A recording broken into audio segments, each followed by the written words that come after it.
Israel और Lebanon के बीच, Lebanon का जो हिज़्बुल्लाह गुट है, उसके बीच लगातार जो है वो जंग का सिलसिला जारी है। हिज़्बुल्लाह की तरफ से लगातार रॉकेट अटैक्स किए जा रहे हैं, इज़राइल की तरफ से जवाबी कार्रवाई की जा रही है और इस युद्ध के बढ़ने का जो खतरा है, जो फैलने का खतरा है, वो हर दिन और ज़्यादा होता जा रहा है। तो इस बीच में एक सवाल ये भी उठता है कि क्या इज़राइल जो है, वो एक तरफ लेबनान, दूसरी तरफ जो फ़िलिस्तीन है, हमास के साथ उसकी लड़ाई चल ही रही है और इस सब के बीच जो ईरान है वो भी जो है वो ख़ास तौर पे जब हमला हुआ हमास चीफ पर और उसके बाद उनकी जान गई, तो उसके बाद से ईरान भी जो है वो एक हमले की मुद्रा में है। हालाँकि उसने अभी तक जो है संयम दिखाया है, कई बार अंदेशा इस बात का रहा कि कल, परसों या 2 या 3 दिन में अटैक कर सकता है, वो नहीं हुआ। लेकिन उसकी तरफ से भी जो एक खतरा है हमले का, वो बना हुआ है और इन बातों के बीच सवाल ये उठता है कि क्या इज़राइल जो है, वो एक तरफ लेबनान, दूसरी तरफ ईरान और फ़िलिस्तीन 3 तरफ से जो हमले हैं उसको झेल सकता है, उसको सस्टेन कर सकता है और इस मुद्दे पर बात करने के लिए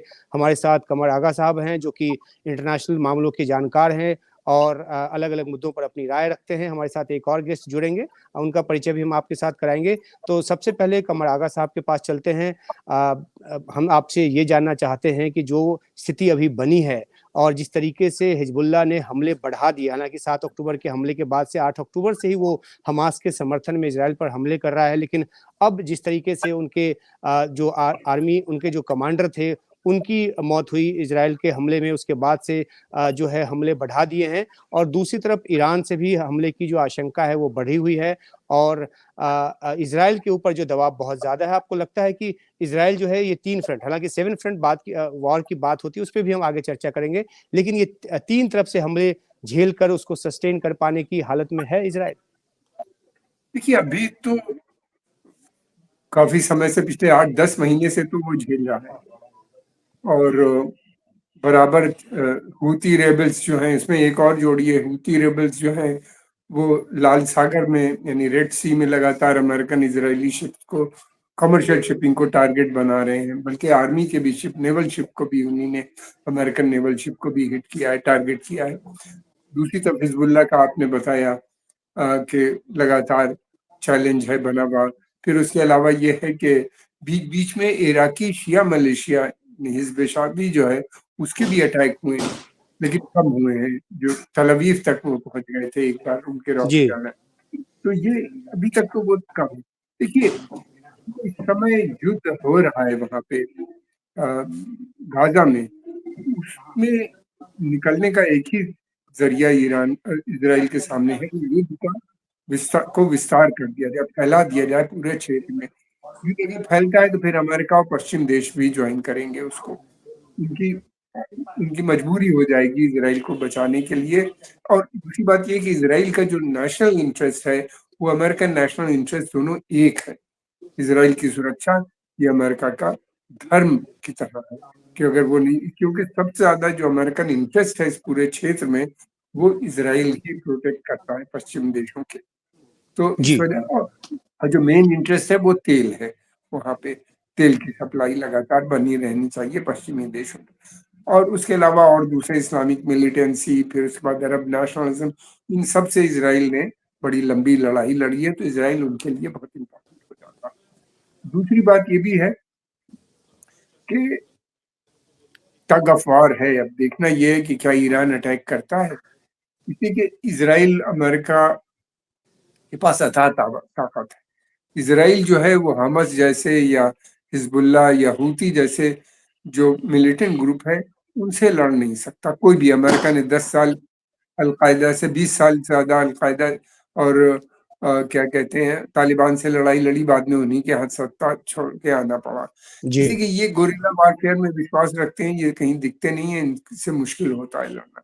लेकिन रेगुलर आर्मी से लड़ना इन लोग के लिए, बड़ी आर्मी के लिए, अमेरिका हुई है, वो आसान होता है क्योंकि एयर पावर इनके पास इतनी है। वो इनकी पहली कोशिश होती है कि ध्वस्त कर दो सब चीजों को। जी। इन्हीं ने इराक में भी किया, हमने देखा, और बहुत सी लीबिया में भी किया।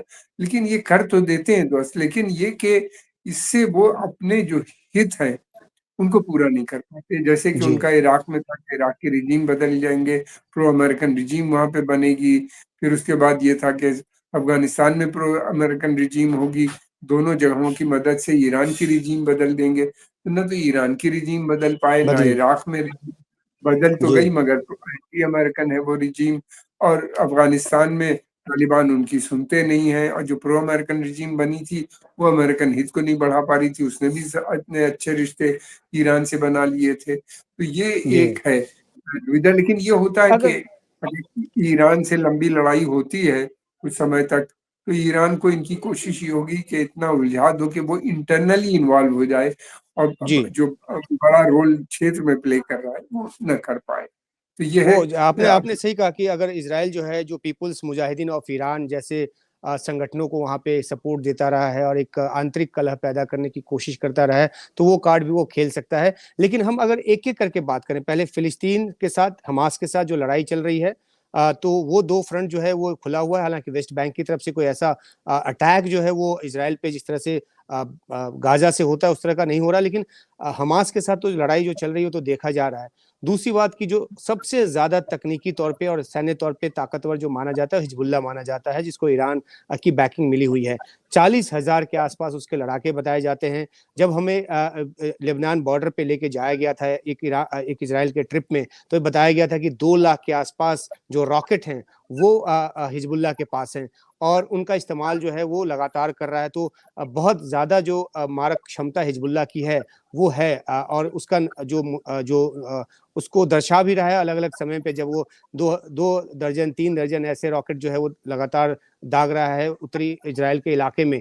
तो अगर इसकी सैनिक क्षमता की बात करें, और आपने कहा सही कहा कि गुरिल्ला वॉरफेयर में ये लोग माहिर हैं, तो हिजबुल्ला जो है वो कितना सस्टेन कर सकता है। ये भी ध्यान में रखना होगा कि उस तक जो मदद सामग्री है, हथियार हैं, वो पहुंचने का जरिया है। इस तरह से नहीं है गाजा में जैसे लैंड लॉक्ड है, एक तरफ समुद्र है, 3 तरफ से इसराइल ने घेरा हुआ है, छोटा सा रास्ता मिस्र से उसका लगता है, वहां पे पूरी निगरानी है।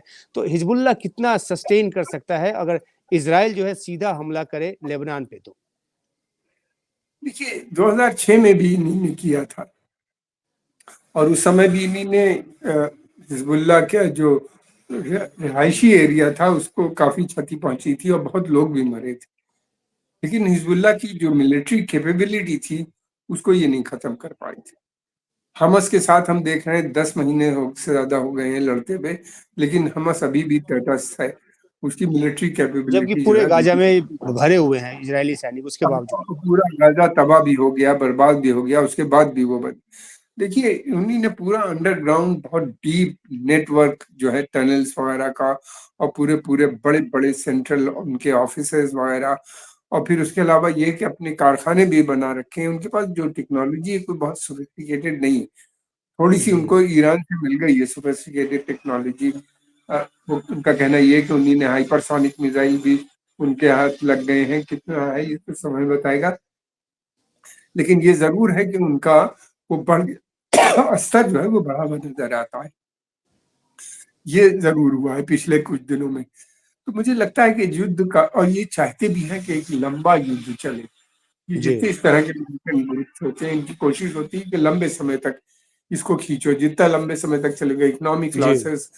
फिर उसके अलावा इसराइल की ऑलरेडी हालत इकोनॉमिकली बड़ी खराब हो गई है, टूरिज्म बंद हो गया है, कई हजार फैक्ट्रियां बंद हो गई हैं, लेबर जो अरब जाता था वो जा नहीं रहा है, भारत और दूसरे देशों से लेबर उनको हायर करना पड़ रहा है, वो काम नहीं कर पा रहे। इस तरह का कंस्ट्रक्शन इंडस्ट्री भी बिल्कुल ठप बैठी हुई है। तो इसमें काफी इकोनॉमिक लॉस। तो इनकी जो बेसिक वो होता है प्लानिंग, वो ये होता है कि युद्ध को खींचते रहो लंबा, और ये उसमें काफी इनकी एक्सपर्टाइज है। और फिर उसके बाद ये है कि इनके पास जो बहुत से वेपन सिस्टम है वो इनके पास वो चलते रहते हैं, वो बनाते भी रहते हैं वहां पे। शहीद जो ड्रोन टाइप की चीजें हैं, ये बहुत सिंपल टेक्नोलॉजी, इसमें कोई रॉकेट टेक्नोलॉजी या कोई बड़ी चीज नहीं है। वहां पे रॉकेट के इंजन से भी आप बना सकते हैं। तो ये चीजें फिर लेबनान में की सी से मिलता है बहुत बड़ा, और इनके पास जी सी भी है, इनके पास लेबनान की एक अपनी सपोर्ट बेस भी, इनकी एशिया में पॉपुलेशन है वहां पे जिसकी भी इनको सपोर्ट बेस है। आपने बताया 40,000 इनके पास फाइटर्स हैं जो मरने के लिए तैयार हैं। जी इजरायली आर्मी या अमेरिकन आर्मी जो होती है, सोल्जर्स होते हैं, ये मरने के लिए नहीं बने, हम्म ये टेक्नोलॉजी पे ज्यादा डिपेंडेंट करते हैं। तो जी, ये बहुत सी चीज़ें हैं जिनका फ़ायदा ये उठाने की कोशिश करते हैं और एक जी। लंबे युद्ध लिए और ले जाते हैं। अगर अब ईरान की बात करें तो जो मैं पढ़ रहा था उसमें जो जानकारी है उसके मुताबिक ये है कि ईरान की जो सेना की जो स्ट्रेंथ है वो इज़राइल से ज़्यादा है। लेकिन जो उनके वेपन्स हैं, जो उनका विमान है, जो भी उनके मिसाइल्स हैं, वो सब पुरानी टेक्नोलॉजी के हैं और सैंक्शंस की वजह से वो अपग्रेड नहीं कर पा रहे हैं, तो उनके पास वो टेक्नोलॉजी नहीं है, लेकिन सेना बड़ी है। हालाँकि सेना बड़ी होने का कोई फ़ायदा नहीं है क्योंकि ज़मीनी युद्ध तो होगा नहीं, ईरान और इज़राइल की सीमा के बीच 1.5 से 2,000 किलोमीटर की दूरी है। तो ऐसे में एयर पावर देखा जाएगा कि एयर पावर किसका ज़्यादा मजबूत है और ज़ाहिर सी बात है कि अमेरिका जैसे देशों के सहयोग से और खुद अपने निर्माण की वजह से भी इज़राइल का जो एयर पावर है वो बहुत ज़्यादा स्ट्रांग है और इसलिए जब वो एयर स्ट्राइक करता है तो वो पेनिट्रेट कर देता है दुश्मन देश की सीमा में। लेकिन जब ईरान की तरफ से हमने देखा जब हमला हुआ 300 के आसपास जो रॉकेट और जो प्रोजेक्टाइल्स दागे गए तो 99% को जो है इज़राइल ने इंटरसेप्ट कर लिया। तो जो लड़ाई अगर होगी खुलकर तो वो एयर पावर पे निर्भर करेगी। तो ऐसे में ईरान कितना बड़ा थ्रेट आपको लगता है कि इज़राइल के लिए पोज़ कर सकता है? 2 बातों को ध्यान में रखते हुए, एक तो इज़राइल की जो मारक क्षमता है, हवाई मारक क्षमता ज़्यादा है और दूसरा उसका एयर डिफेंस सिस्टम भी मजबूत है। नहीं, आपने बिल्कुल सही कहा कि ये दोनों क्षमताएँ उसके पास हैं। उनके पास आयरन डोम भी है मगर हमने देखा कि पिछले कुछ दिनों में हिज़बुल्लाह ने उनके 3 आयरन लेयर का डोम उनके को पास है। हाँ, 3 हाँ, लेयर 3 का आयरन लेयर डोम बाद में आता है और हाँ, जी, हाँ, जी, मैं समझ गया। 3 लेयर जो उनकी सिक्योरिटी नेट है, उसको हिज़बुल्लाह ने कई बार ब्रेक किया है। जी, उसीलिए जो आप ज़्यादा नंबर ऑफ रॉकेट्स और ड्रोन्स भेजे जाते हैं, वो सिक्योरिटी नेट को कन्फ्यूज़ कर देते हैं।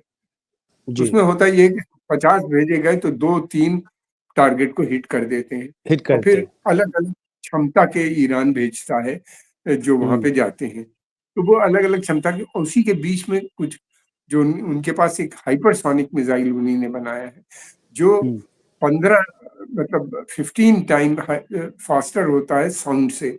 अगर वो जी, सचमुच उन्हीं ने बनाया है, जिसके लिए हुँ, यूरोप भी कह रहा है कि शायद बनाया है, कुछ न्यूज़पेपर्स लिख रहे हैं, तो वो रडार पे नहीं आ पाएगा और वो हुँ, हुँ। इनके टारगेट को हिट कर सकता है और पिछला जो था 200 जो उन्हीं ने भेजे थे, उसमें अमेरिकन्स ने ज़्यादातर डिसेबल कर इंटरसेप्ट दिया किया था था, कि इसमें गिरा दिया। जॉर्डन ने भी इवन इंटरसेप्ट जॉर्डन करने ने में भी मदद किया की था थी। और अभी भी करेंगे, अब की दफ़े भी अगर युद्ध होगा तो वो जी, करेंगे।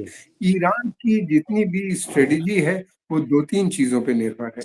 वो इज़राइल से ज़्यादा उनका एम्फेसिस जो है अमेरिकन बेसेस जो उस क्षेत्र में है, खाड़ी के, पर्शियन गल्फ के जो जी, क्षेत्र है, उन्होंने कहा है कि वो उस पे अटैक करेंगे। अब वो कर भी चुके हैं, इराक में हमने देखा किया था और उनके जी, सहयोगी दल हूथी और दूसरा उनकी जो स्ट्रेटेजी है, जो वो है, वो ये है कि तेल की सप्लाई को डिसरप्ट कर दो।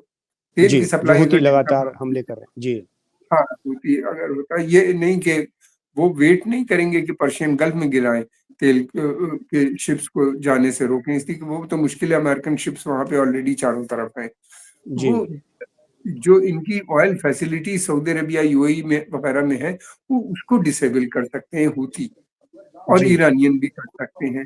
तो जो हुँ, बहुत हुँ। महँगा पड़ेगा मतलब ग्लोबल आर्थिक मार आपके इंटरनेशनल कहने का मतलब है कि बहुत जो बहुत हमले महँगी हों इस तरह पड़ेगी से हों आर्थिक जो मार। आर्थिक मार ज़्यादा दें। आर्थिक मार ज़्यादा होगी और दूसरी बात ये कि ये जो लड़ाई होगी ईरान की तरफ से वो अकेला नहीं है, उसके जो सहयोगी दल हैं जिसको कि वो अमेरिकन आतंकवादी संगठन घोषित कर रखा है, ये सब जितने भी हैं, ये साथ में होंगे। तो कई जी, फ्रंट पे ये अटैक होगा और इनको लड़ने के लिए इज़राइल के पास ज़रूर कोई स्ट्रेटेजी है, अमेरिकन्स ने भी अपने इज़राइल को प्रोटेक्ट करने के लिए काफ़ी अपने बंदोबस्त उस क्षेत्र में किया है जो लगातार बढ़ रहा है। दूसरी जी, बात ये है कि अरब देशों से उसको सपोर्ट मुझे नहीं लगती कि कोई मिलेगी किसी तरह की। अरब देश की पहली बात तो ये अरबों के पास कोई आर्मी अच्छी है नहीं, फाइटिंग फोर्स नहीं है। उनके पास सेना ज़रूर है जी, जो इंटरनल जो उनके यहाँ मूवमेंट्स होते हैं उनको दबाने के कैपेबल तो है, इस रिजीम को प्रोटेक्ट कर सकती है। मगर बाहर से जी। लड़ने की नहीं क्षमता, इसलिए हुँ, कि उन्हीं ने अपनी जो सिक्योरिटी है वो अमेरिका को सब्लेट कर रखा है सबने, चाहे वो हो, सऊदी हुँ। अरेबिया हो, यूएई हो, कतर सऊदी हो, अरब, जी। बहरीन हो। हाँ, सब की सिक्योरिटी के गारंटर जो है वो अमेरिका है वहाँ पे। हालाँकि हुँ, अब उनके यहाँ बदलाव आ रहा है, वो अमेरिका से दूरी बना रहे हैं और बल्कि वो चाहते हैं कि सेल्फ सफिशिएंट भी हो जाएँ, कुछ उनकी कोशिश है, वो एक अलग बहस है, हम कभी जी, और करेंगे सऊदी अरेबिया पे। लेकिन ये कि फिलहाल उनके दूसरी बात ये कि अरब जो है वो उनको भी काफ़ी चिंता है ईरान का बढ़ते हुए दबदबे की उस क्षेत्र में। दबदबे की, जो हाँ, शिया उसकी सुन्नी भी को वो एक डिवाइड जो है जिसको लेकर अलग-अलग आप खेमेबाज़ी है अच्छी वहाँ बात पे। है कि वो भी उनके साथ है, अरब पर्शियन शिया सुन्नी वो भी है, वो नहीं चाहते। और फिर इसके अलावा ये भी है कि उनको इस बात की भी फ़िक्र है कि युद्ध होता है, तो फिर वहाँ पे तेल की सप्लाई डिस्टर्ब होगी, तो उससे उनकी सीधी सबकी इकोनॉमी पे इकोनॉमी असर पड़े। जो तो बहुत सी चीज़ें हैं, बहुत से फैक्टर्स हैं। अब लेकिन वो ये बार-बार कह रहे हैं कि वो इज़राइल के की युद्ध के खिलाफ हैं, वो फ़िलिस्तीनियों को सपोर्ट भी कर रहे हैं, मगर लिप सर्विस है केवल और ह्यूमैनिटेरियन असिस्टेंस वो दे रहे हैं हमास को। जी, तो एक एक ये अहम है। मुद्दा जी। जी, एक अहम मुद्दा जी, ये जी। भी है कि जिस तरह से ईरान जो है उसने जब हमास चीफ की हत्या हुई, उसके बाद से ऐसा लगा कि 2, 3, 4 दिन या विदिन अ वीक जो है वो हमला करेगा। आपको इसके पीछे क्या वजह लगती है? क्या जो एक युद्ध विराम की जो लगातार पर्दे के पीछे कोशिश चल रही है, क्या ईरान की तरफ से ये शर्त रखी गई है कि वो युद्ध विराम हो जाए गाज़ा से इज़रायली सैनिकों की वापसी जैसी शर्तों के साथ और इस वजह से वो हमला नहीं कर रहा है अभी तक क्योंकि उसको उम्मीद है कि ऐसा कोई सीज़ फायर हो जाए क्योंकि यही उसकी एक बार्गेनिंग पावर है अभी की हालत में और इस वजह से हो सकता है वो ठहरा हो? नहीं, चीज़ तो है, अब तो ये क्लियर हो गया कि युद्ध विराम तो नियर फ्यूचर में नज़र नहीं आता। जी, इससे कि दोनों इज़राइल ने पक्ष अपनी-अपनी बातों पे अड़े हुए हैं लेकिन ईरान के अब तक ठहरने के पीछे की वजह आप क्या देखते हैं? हाँ, 2 वजहें हैं। एक तो इस समय अरबईन चल रही है। अरबईन में एक तकरीबन 2 ढाई लाख 2 ढाई करोड़ शिया पूरी दुनिया से ईरान और इराक आता है जाता है। पहले इराक जाता है, इराक में वो 10 दिन वहाँ पे एक मार्च होती है नजफ से करबला तक। वो कल खत्म हुई है, बल्कि परसों वहाँ खत्म हुई है और अभी वहाँ पे लाखों लोग वहाँ पे मौजूद हैं। वो सब लोग इराक से फिर ईरान आते हैं, वहाँ पे कुछ जगहें हैं जहाँ पे श्रद्धालु जाते हैं, अ, दरगाहें हैं उसमें और फिर उसके बाद अपने-अपने मुल्क में चले जाते हैं वापस। तो वो अभी जी। वापस नहीं गए हैं। इराक का बहुत प्रेशर था ईरान से शुरू से कि जब तक अरबईन का मसला चल रहा है, कोई अटैक नहीं होना चाहिए और जी, ये शिया बहुत उलमा वैलिड पॉइंट बताया आपने, काफ़ी मतलब हाँ, अहम एक शिया जानकारी है। उलमा जो दुनिया भर में हैं, उन्हीं ने भी ईरान पे प्रेशर डाल रखा था। दूसरी बात एक चीज़ और भी हो सकती है कि वो जो स्ट्रेटेजिक रीज़न ईरान अपनी शक्ति को जो जानता है कि अटैक करेगा तो पहली बात तो ये कि अगर वो अटैक करेगा तो ईरा इज़राइल वेट नहीं करेगा उसके अटैक का, उससे पहले इज़राइल प्रिएम्प्टिव स्ट्राइक कर देगा। इज़राइल को जी, फ़ौरन पता चल जाएगा जब ये जी। प्रिपेयर कर रहे हैं, वो जैसे रुकेंगे नहीं अभी-अभी जैसे जैसे हम लेबनान में किया अभी। किया। ये उनकी पुरानी तरीका है, उन्हीं ने इजिप्ट की जो 67 वार हुई थी उसमें भी यही किया था, 73 का उनको पता नहीं चल पाया युद्ध का, हुँ, बहुत सीक्रेट अटैक था। लेकिन फिर उसके बाद इराक और लीबिया या जहाँ भी न्यूक्लियर इंस्टॉलेशन बन रहे थे उन सबको उसने ध्वस्त किया। तो वो अपनी मिलिट्री सुपीरियॉरिटी को बना के रखता है इस पूरे क्षेत्र जी। में, अमेरिका की नीति है। तो वो उससे पहले वो भी अटैक कर 67 की सकता लड़ाई है। तो 6 दिन में जीत ली थी इज़राइल ने। जी, 6 महीने जी, में जी थी। पर पूरी इनकी एयरफ़ोर्स वगैरह सब ध्वस्त हो गई थी पहले ही अटैक में। तो मैं जी, ये कहना चाह रहा था कि फिर दूसरी बात ये कि पिछले कुछ दिनों से जो रिपोर्ट्स आ रही हैं, वो इस बात को सजेस्ट करती हैं कि रशियंस ने काफ़ी वेपन की सप्लाई बढ़ा दी है वहाँ पे। बहुत जी। उनके ये पश्चिमी देशों की मीडिया ने लिखी है, रशिया ने डिनाई नहीं किया और ईरान ने हुँ, भी कुछ नहीं। तो लगातार उनके जो है ट्रांसपोर्ट प्लेन्स आ रहे हैं, दे रहे हैं। कहा ये जा रहा है कि उसमें इस 400 मिसाइल्स की भी सप्लाई है। दूसरी बात, दूसरी रिपोर्ट ये भी अभी आई है पश्चिमी देशों की तरफ से कि उनके बड़ी संख्या में टेक्नीशियंस भी वहाँ पे मौजूद हैं, जो जी। ईरानियंस को ट्रेन कर रहे हैं वहाँ पे। इन और इन इसी में एक बात मैं जोड़ना चाहूँगा, ये भी रिपोर्ट आई थी कि हूती जो हमले कर रहे हैं, उसमें चाइना या रूस के जहाज़ उसकी जद में नहीं आ रहे और उसके पीछे रीज़न ये भी बताया गया कि बहुत सारे जो रशियंस हैं, वो भी यमन में बैठे हुए हैं और वो डायरेक्ट कर रहे हैं कि किस जहाज़ को निशाना बनाया जाए, किसको नहीं। ये भी एक जानकारी निकल कर आई थी। हूती के पास तो बहुत ज़्यादा नॉलेज है भी नहीं, बहुत ज़्यादा उनके पास जी। इन्फॉर्मेशन नेटवर्क भी नहीं, पूरा वो एरिया ही ध्वस्त हो चुका है पिछली बार में। क्वाइट हुँ, संभव है। ये प्राइवेट आर्मीज़ हैं, जिनके लोग वहाँ पे हायर किए जाते हैं। किस देश ने जी। पैसा दिया, कहाँ से आई ये बातें पता नहीं चल पाती। बहरहाल वहाँ पे भी होंगे, मुझे कोई जी, उससे वो नहीं है। तो ये सारी जो चीज़ें हैं, ये बहुत इम्पोर्टेंट है कि अब वो उनको करके फिर दूसरी बात ये कि ईरान एक चीज़ अच्छी तरह से जानता है, वॉर जो होगी, वो बहुत भयानक होगी।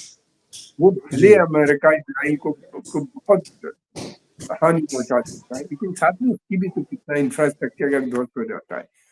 जी, ईरान ने अपना पिछले दिनों में जो इंफ्रास्ट्रक्चर बनाया, वो यूरोपियन स्टैंडर्ड।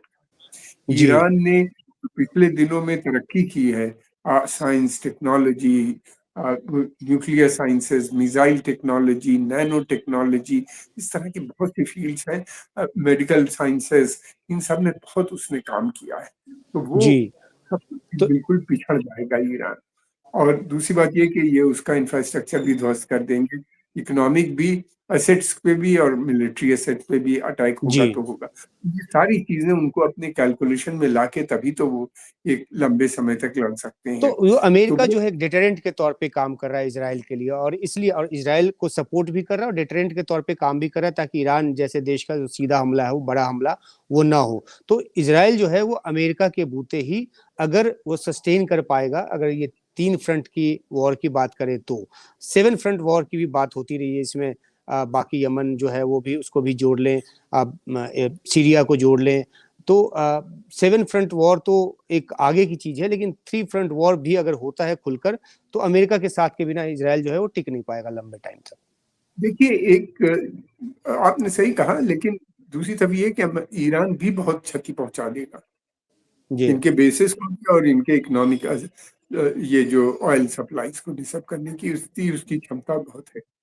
हुँ, वो यही नहीं बल्कि वो और उसके जो एलाइज़ हैं, वो मिलके इज़राइल में भी काफ़ी नुकसान पहुँचाएँगे, इनके ख़ासतौर से मिलिट्री एसेट को। ईरान और ये जितने मिलिटेंट ग्रुप हैं, ये सिविलियन पॉपुलेशन को अटैक नहीं करते, क्योंकि शिया थियोलॉजी अलाउ नहीं करती। तो ये जी। बेसिकली जो इनका टारगेट होता है अभी तक इसी पे रहा है कि मिलिट्री एसेट, इकोनॉमिक एसेट को ध्वस्त करो। लेकिन ये हुँ। जगह और लॉन्ग वॉर होती है तो फिर तो सभी चीज़ फिर निशाने तो पे आ कुछ जाती नहीं हुआ। हमास है। के हमले में भी दूसरी सिविलियंस जो हैं वो बड़ी दूसरी तादाद में बात मारे गए। गौरतलब ये है कि इज़राइल का जो इंटरेस्ट है वो अमेरिका का भी है। तेल की सप्लाई, फिर उसके बाद ये कि इज़राइल की मिलिट्री सुपीरियॉरिटी को बना के रखना अमेरिका का दायित्व बन जाता है। अमेरिका इज़राइल की जो सक्सेस है वो यही कि उसने अपना नेशनल इंटरेस्ट इज़राइल ने अपना नेशनल इंटरेस्ट अमेरिका के नेशनल इंटरेस्ट से जोड़ रखा। इस वजह से पश्चिमी देश सब उसी पे निर्भर हैं और इस पूरे क्षेत्र में वो एक बड़ा रोल प्ले करता है इनके इंटरेस्ट को प्रोटेक्ट करने की। उसके बदले में अमेरिकन्स उसको अच्छे वेपन सिस्टम देते हैं, उसके बदले में उसको सपोर्ट, इकोनॉमिक, मिलिट्री, हर तरह की सपोर्ट उसको हासिल कराते हैं। तो ये जी। एक इज़राइल इम्पोर्टेंट है। इज़राइल की जो वो है सिक्योरिटी, वो ये अमेरिका की गारंटी बन जाता है। जी, और साथ ही साथ इसमें बाकी दुनिया के देशों की अर्थव्यवस्था भी क्योंकि स्टेक पर है, और इसलिए जो ऑपरेशन गार्डियन प्रॉस्परस जो है एक, जिसके तहत 14-15 देशों की जो सेना है, उनकी उनके जो युद्धक जो पोत हैं, वो भी इलाके में गश्त दे रहे हैं। तो कुल मिलाकर अगर खुलकर एक लड़ाई होती है और जिसमें 3 देश शामिल हों, सीधे तौर पर इज़राइल के साथ, तो अमेरिका जो है वो उसकी भूमिका बड़ी हो जाएगी। जी, आप कुछ और जोड़ना चाहते हैं? मैं एक चीज़ और कहना चाहता हूँ। मुझे ऐसा जी, लग रहा है कि जल्दी ही कोई समस्या का समाधान यूक्रेन वॉर में का होने वाला है। जी। प्राइम मिनिस्टर ने मोदी वहाँ पे उन्होंने दौरा किया, आज उन्हीं ने ट्वीट भी किया है, वो मध्यस्थता का काम कर उन्होंने राष्ट्रपति अमेरिकन पुतिन से भी पीपुल बात की आज। जी, ऐसा दिखता है कि वो 2 फ्रंट वॉर नहीं चाहते। और दूसरी बात ये भी है कि जो वहाँ पे यूक्रेनियन आर्मी है उसमें डिसर्शन शुरू हो गया है। वो जी, युद्ध का जो क्षेत्र छोड़ के भाग भी रहे हैं और जी। इन्हीं ने कर्क रीजन जो रशिया का है उस पे कब्जा तो भी किया है। लेकिन ये जी, ज़्यादा आपने समय काफ़ी तक अहम होल्ड बात कही। ये एक और अहम मुद्दा है जिस पर हम आपसे एक तो अलग से वो बातचीत इस ज़्यादा पे करेंगे। हाँ, वो ज़्यादा समय तक होल्ड नहीं कर पाएँगे और रशिया का बहुत ज़बरदस्त प्रेशर है, वॉर इस वक़्त जो चल रही है, वो ये हुँ। है। इस पे हम कभी और बात करेंगे, सही जी, इस कहा पे ये हम एक गलत लंबी बात। चर्चा करेंगे। इसको फिलहाल देख के आपने जो हमें लगा फिलहाल कंसंट्रेशन खाड़ी की तरफ बढ़े। जी, बहुत शुक्रिया आपने हमारे साथ इतनी सारी बातें जो हैं वो साझा की और हमारे दर्शकों को बताया कि आखिरकार इज़राइल अगर लेबनान, ईरान और फ़िलिस्तीन तीनों तरफ से एक साथ अगर हमला होता है तो क्या उसको झेल पाएगा, और आपने बताया कि किस तरीके से इज़राइल जो है वो अपनी तैयारी करके बैठा है, अमेरिका जैसे देश का साथ है, और बहुत सारे जो आंतरिक पहलू हैं, चाहे ईरान के पहलू हों या जो इज़राइल के पहलू, उस पे आपने अपनी रोशनी डाली। बहुत शुक्रिया आपका हमारे साथ जुड़ने के लिए। धन्यवाद।